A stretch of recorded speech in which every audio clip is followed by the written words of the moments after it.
15ª parte.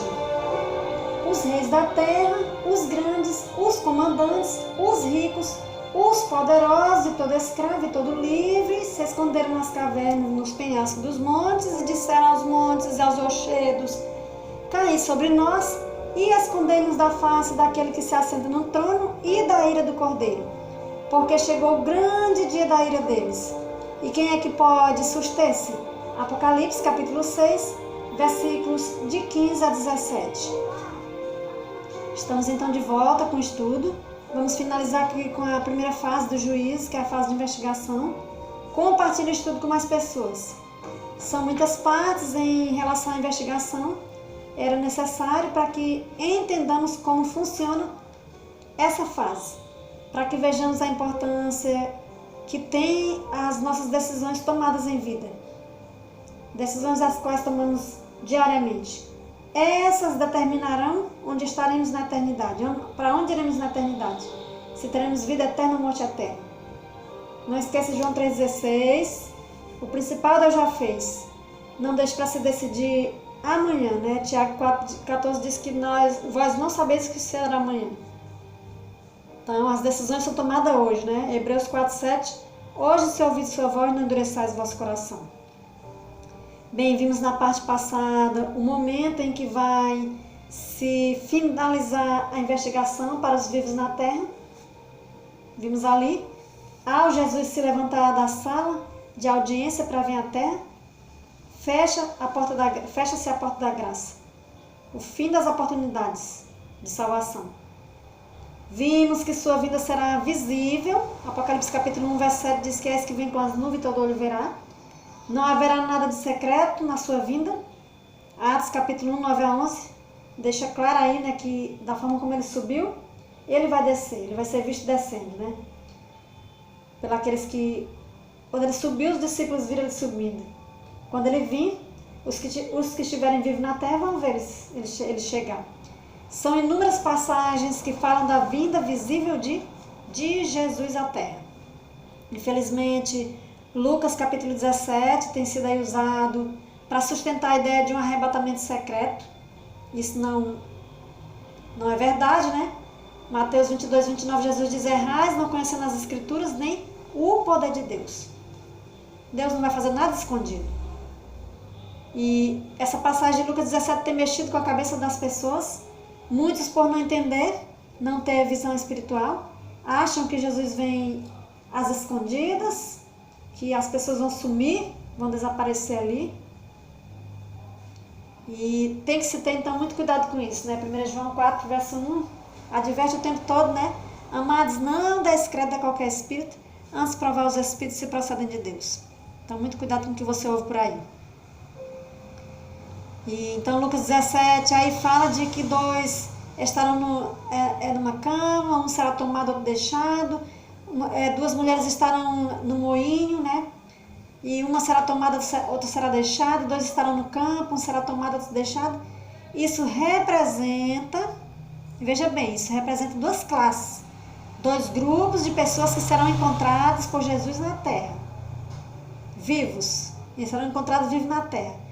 Os preparados, convertidos, que aceitaram o plano da salvação, e os que desprezaram o plano da salvação, que rejeitaram a salvação.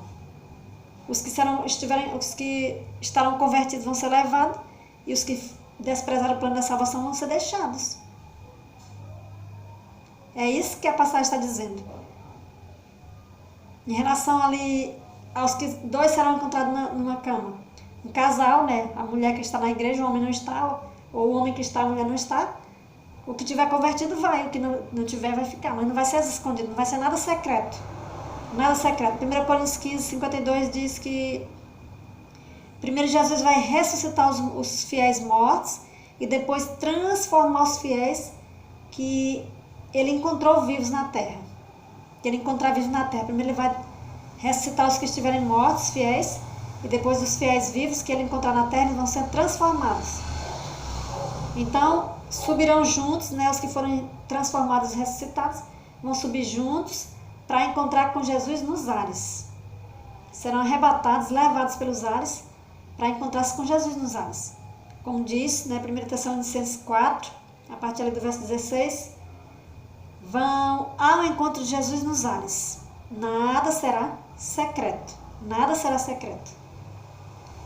Então, vamos então seguir com o nosso estudo, vamos para mais informações, mas antes de seguir, vamos aqui orar. Oremos. Grandioso Deus, obrigada pelo teu amor, pela tua misericórdia, obrigada por todas as informações as quais aqui vimos a respeito da fase de investigação, e te peço que venha ser com cada um dos ouvintes. Ajude-os a se prepararem para a eternidade. Nos abençoe e nos guarde. Em nome de Cristo Jesus eu te peço. Amém. Então, na parte passada, então ficamos, com uma pergunta. E a pergunta foi: e quanto aos mortos que em vida não aceitaram Jesus, não aceitaram o plano da salvação? Quando Jesus vir, ele vai ressuscitar ali os fiéis vivos, os fiéis que estavam mortos, e vai estar também na sepultura os que se perderam, os que não aceitaram o plano da salvação. O que será deles? Os fiéis vão ser ressuscitados e levar para o céu. E quanto aos infiéis, mortos, Apocalipse capítulo 20, verso 5 diz: os restantes dos mortos não reviveram até que se completassem os 1000 anos. Essa é a primeira ressurreição. Então vão ficar na sepultura, aguardando o juízo de comprovação, e depois a terceira fase, que é a fase sentencial, a fase final. Aí serão ressuscitados para poder receber ali a sentença final.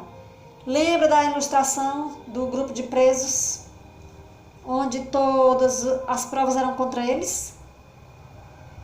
Pegos em flagrante, já deviam à justiça, e não tinham direito a advogado, ficaram presos ali, aguardando a fase de comprovação. E a terceira fase, que foi a fase sentencial, onde receberam então a condenação. E outra pergunta aqui: os ímpios que estarão vivos quando Jesus chegar à terra, o que acontecerá com eles? Serão pegos de surpresa, acharam que Jesus jamais viria, outros achavam que ele estava demorando demais, se envolveram com os prazeres da carne, usaram todo o tempo correndo atrás de bens materiais, posses terrenas, tentando agradar a si e aos outros. Não tiveram tempo para Deus, desprezaram a Deus. Tinham os crentes como loucos, muitos hoje têm os crentes como loucos, vão fugir. Ao ver Jesus chegar, fugirão. Já vimos Apocalipse capítulo 6, 15 a 17, aí no início, onde diz: os reis da terra, os grandes, os comandantes, os ricos, os poderosos, e todo escravo e todo livre, se esconderam nas cavernas, nos penhascos dos montes, e disseram aos montes e aos rochedos: caí sobre nós, e escondei-nos da face daquele que se assenta no trono e da ira do Cordeiro, porque chegou o grande dia da ira deles. E quem é que pode suster-se? Então, é o que diz Apocalipse capítulo 6, 15 a 17. E Apocalipse capítulo 12, versículo 21 diz que serão mortos à espada. Isaías 14, 19 fala de morte transpassada à espada. Jeremias 25, 33 diz que não serão pranteados, nem recolhidos, nem sepultados. Ficarão como esterco em cima da terra. Você sabe o que é esterco? Fezes de animais. Fezes de animais. E o livro de Sanfonias, capítulo 1, versículo 14, 17 e 18 diz: está perto o grande dia do Senhor. Está perto e muito se apressa. Atenção, o dia do Senhor é amargo e nele clama até o homem poderoso. Verso 17: trarei angústia sobre os homens e eles andarão como cegos, porque pecaram contra o Senhor. E o sangue deles se derramará como pó, e a sua carne será atirada como esterco. De novo esterco, Esterco significa fezes de animais. nem a sua prata, nem o seu ouro os poderão livrar no dia da indignação do Senhor. Mas, pelo fogo do seu zelo, a terra será consumida, porque certamente fará destruição total e repentina de todos os moradores da terra. Então aqui fala dos que rejeitaram a salvação. E isso que vai acontecer então. Os que ficarem na sepultura e os que forem mortos à espada, aí na volta de Jesus, só vão ser ressuscitados após os 1000 anos. Apocalipse capítulo 20, verso 5 diz aí, né? Vão permanecer mortos na terra, aguardando a fase de comprovação e aguardando então serem ressuscitados para comparecer perante o tribunal de Deus, para receber então a sentença de morte eterna. E após todos esses acontecimentos, como ficará Satanás e seus anjos? Como ficará?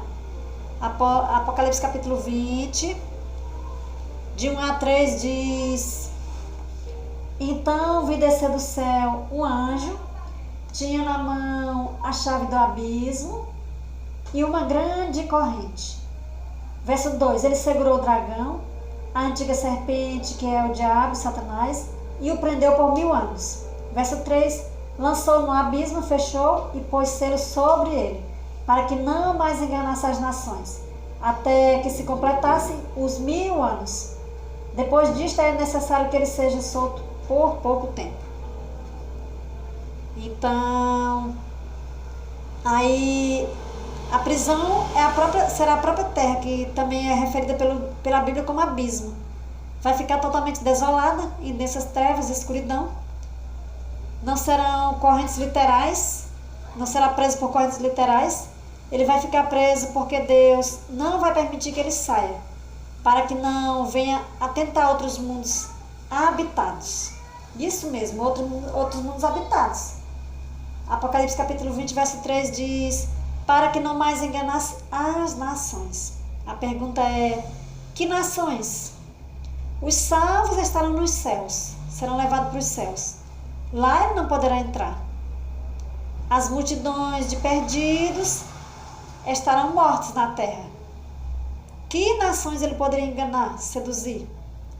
Apocalipse capítulo 12, verso 12 diz: por isso festejai, ó céus, e vós, os que neles, veja bem, os que neles habitais. Se nós acharmos que os únicos habitantes dos céus são os anjos, estamos limitando o poder de Deus. Se ele aí estivesse falando apenas dos anjos, como moradores do céu, seria dito: vós, os que nele habitais. Não vós, os que neles habitais.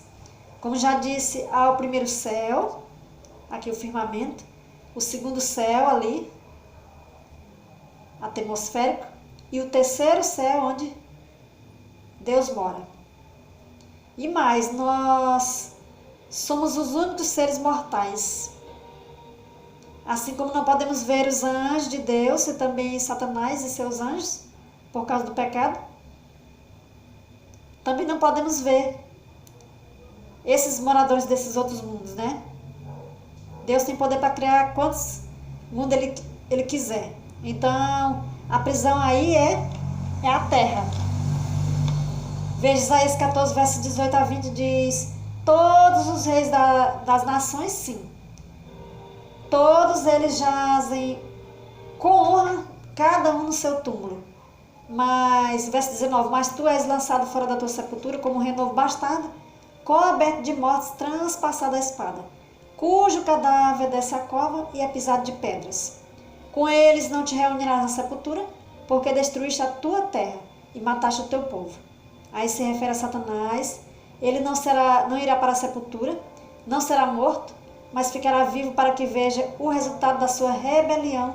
Durante os 1000 anos estará como rei dos mortos na terra. A terra é repleta de mortos. Então Satanás estará preso na terra, os salvos no céu. A estadia lá será apenas 1000 anos.